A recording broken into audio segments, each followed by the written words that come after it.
I have been putting together over the course of several months. Actually started thinking about them around the same time we were talking about starting Modest Fashion Guild. Kind of some observations about the modest fashion community and an area I think that we could really work on in terms of making a big impact. So this is a call to go above and beyond in a particular area of business. I opened up my Bible a few weeks ago, actually last week, to this passage in Joel, and I noticed this beautiful imagery, which I love every time my eyes fall on this line: "Rend your heart and not your garments." And this was in a time of calamity, of judgment on Israel, and there's just this exhortation. "Even now, declares the Lord, return to me with all your heart, with fasting and weeping and mourning. Rend your heart and not your garments. Return to the Lord, for he is gracious and compassionate, slow to anger and abounding in love, and he relents from sending calamity." So this passage is about showing grief, and the outward way that the Israelites would show grief was to rend their garments, was to tear their garments. This was just showing, "I'm so grieved." But God was looking for something different. He wanted to see that they were truly grieved in their hearts, that they had returned to him and were falling on their knees and calling on him. Because there's a theme in the Bible juxtaposing what God sees and what man sees. Because man looks at the outward appearance, but God looks at the heart. And so you see here that this rending your garments is making a show to those around you that you're grieving. But God is looking at his people because he knows us in such an intimate way. He knows how our hearts are. And so this is an exhortation to examine our hearts. It's just a beautiful reminder of the depth of vision that God has and how we as humans fall short because our sight tends to stop at outward appearance. So you see in 1 Samuel 6 and 7, when Samuel was sent to the house of Jesse to appoint the king to follow Saul, and he saw the eldest son, Eliab, and he said, "Surely the Lord's anointed stands here before the Lord." But the Lord said to Samuel, "Do not consider his appearance or his height, for I have rejected him.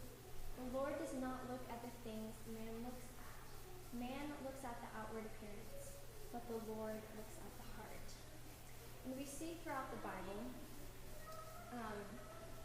instances where the things that are seen have an effect. We see in the Gospels when Jesus was walking on the water, and Peter got out of the boat and started to walk. And when his eyes were fixed on the Lord, he was able to walk. He had faith. But when he saw the wind and the waves, he was frightened. He was afraid and he began to sink. So we see his eyes, what he saw, got him in trouble. As he looked away from the Lord to the wind and the waves, he had fear. In the Old Testament, when the 12 spies were sent to the land of Canaan to search it out, 10 of them came back and said, "Oh, it's a fruitful land, but the people there are giants. There's no way we can take this land."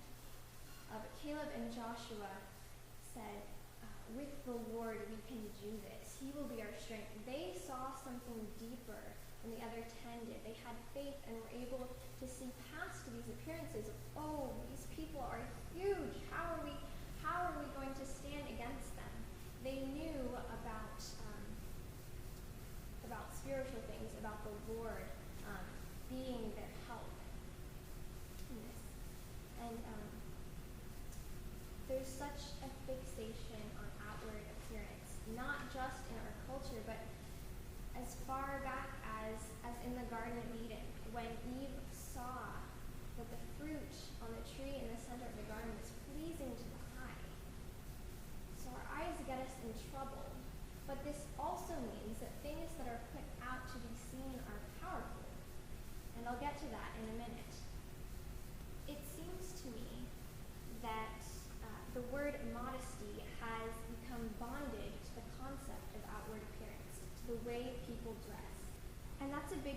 what modesty is, but it leaves out essential aspects.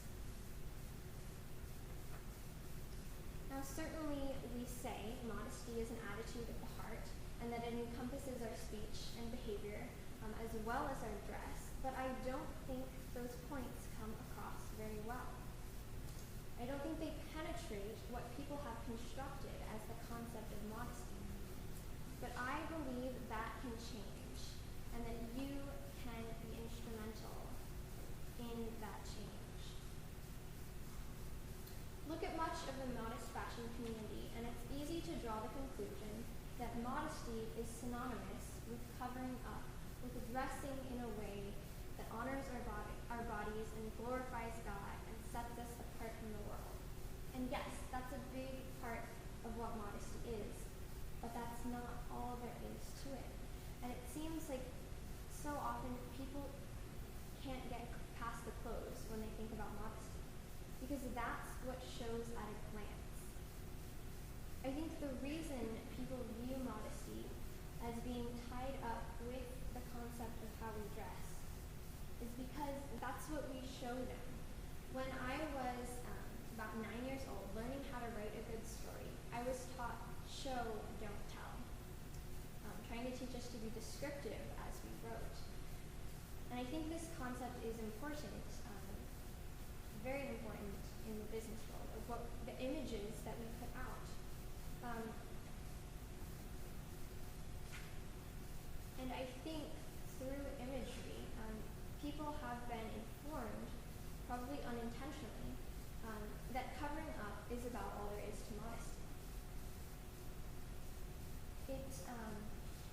It grieves me to see companies that are selling tasteful clothing, but displaying it just the way that traditional fashion companies display their clothing.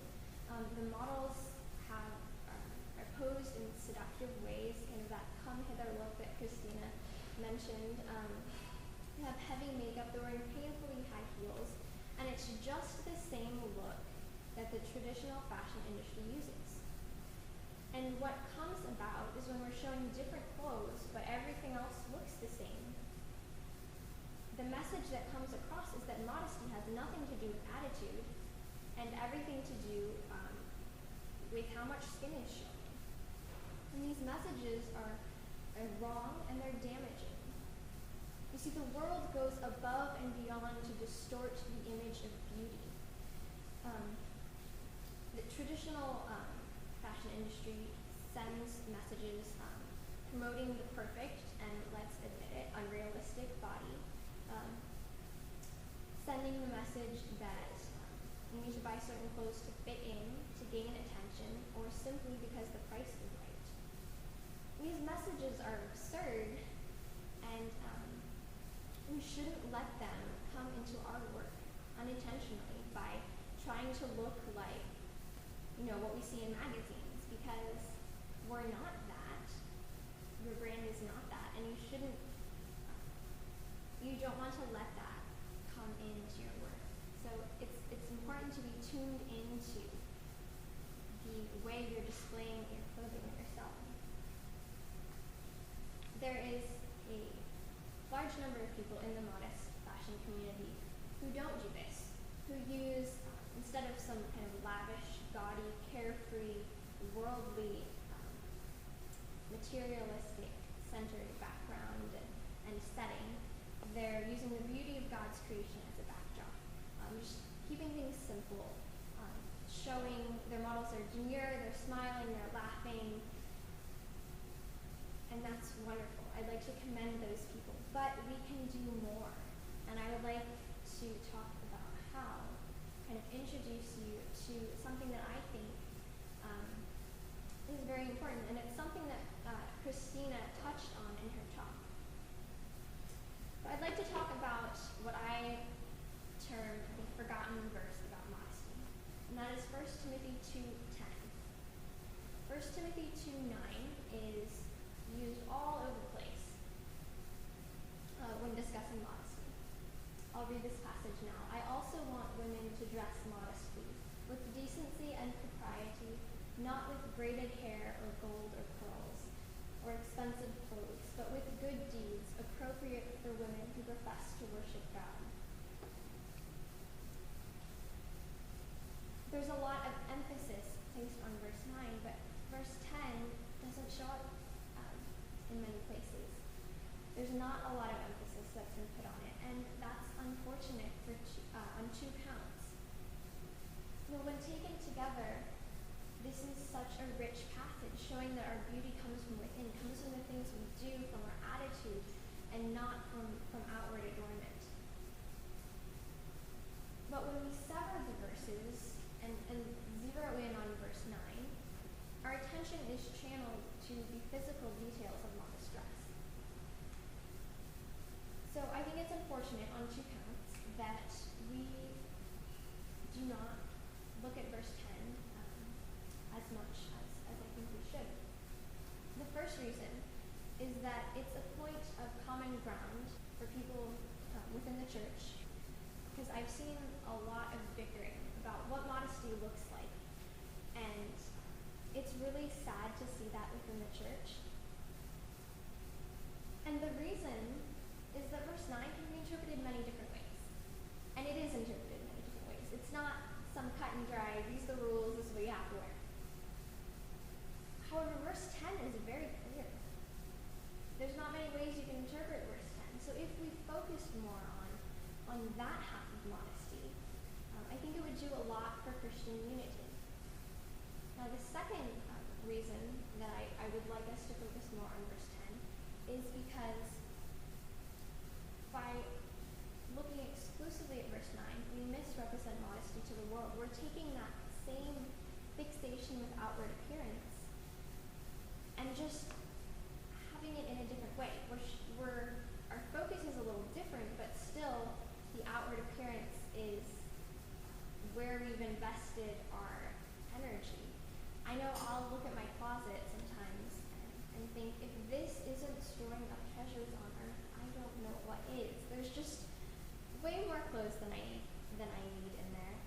And we've been trained, our culture has trained us to think that we need a lot of variety in our outfits. And it's great to look nice, but sometimes I think we can put too much energy. It can be difficult to find modest clothing, so that every time you see something you're like, oh, I need that, So our wardrobes just get stacked up with clothing. But if we focus more on verse 10, it can be really freeing to even have less in your wardrobe. So what I am calling you to do when I say revealing the heart of modesty is to show not just different clothes, but a different woman. To tell a story with images of the clothing we make and sell. Show us why does this woman choose the clothing she does? She wants clothing that's practical and serviceable, because modesty is about having a servant's heart. What is important? What are the things that are important to her? She likes to spend time with her family. She's a faithful wife. She's a loving daughter. She's radiant. Show us what a virtuous woman looks like, not just in how she's apparelled, but in what she's doing. Revealing the heart of modesty is about showing the life beyond the clothes. This is something that will set your business apart. It's something novel for your customers. I know Christina was up here saying she loves pictures where people are doing things, where there's action going on. It really is exciting. And it can be fun for you to be creative and think of, what is this scene I can show? Instead of just, oh, I'm tired of all the poses I've been using. What's a new pose? What's a new scene? What's a story I can tell? How does this woman serve her community? How does she love her family? And at the same time, you're making a subtle statement that there's more to modesty than the clothes. It's really important as someone who is a leader, having a business, to help people see that modesty is about more than outward appearance. To be like Caleb and Joshua, who saw what the other 10 didn't see. To use images to show, yes, we dress differently, but we also do things a little differently.